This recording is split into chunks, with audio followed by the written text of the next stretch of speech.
خدا شاید بنده اینجا من برای دوستانی که من نمیشناسن بنده حامی نظام دیکتاتوری هستم. مردم جامعه و مردم و جامعه، جامعه مردم، جامعه مردم و جامعه، جامعه و مردم. ایراد اصلی که این کشور به اینجا رسیده که نباید میرسید از حکومته. ادای دموکراسی رو در میارن، یعنی سودو دموکراسی هستن.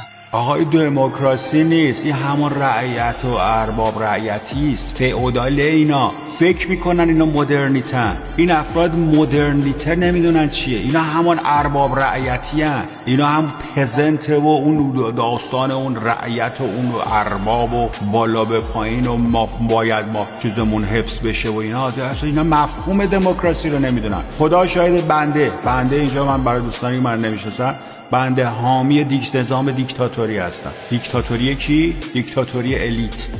بهش میگن مریتوکراسی. یعنی آدم وارد شایسته سالار شما بشه.